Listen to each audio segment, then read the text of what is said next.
for. So, yeah. Okay. Let me try and be as clear as I can to the world of the country. We stand by our NATO allies and all those countries who are facing Russia aggression. How many times have I stood up here and told you what I think about Vladimir Putin? Vladimir Putin does not share our interests. Vladimir Putin does not share our values. We just conducted a year-long investigation into Russia's interference in our elections.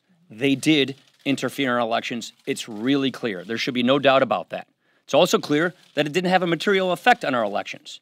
But as a result of that, we passed tough sanctions on Russia so that we can hold them accountable.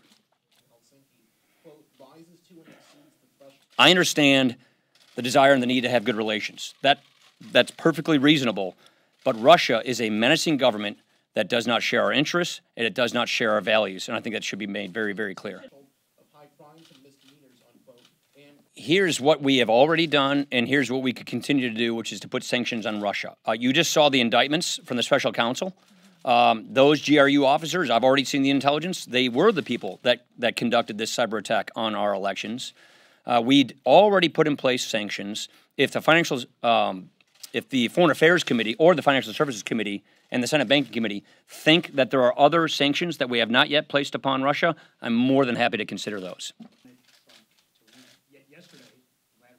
Russia did meddle with our elections. Not only did Russia meddle in our elections, they're doing it around the world. They did it to France. They did it to Moldova. They're doing it to the Baltics.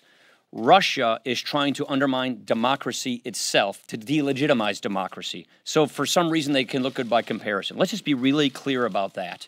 And the point we are making here is we know they interfere with our elections, and we have passed sanctions on Russia to hold them accountable. And more importantly, what we intend to do is to make sure that they don't get away with it again, and also to help our allies, to help those democracies, those new and older democracies in the world who are going to be facing this kind of Russia aggression again. We need to make sure that we can equip them with the tools they need to stop this from happening in their democracies. Yeah. On the Mueller issue, I've been clear from day one. He should be allowed to finish his investigation and carry out his work. Nothing's changed. Thank you very much. Appreciate it.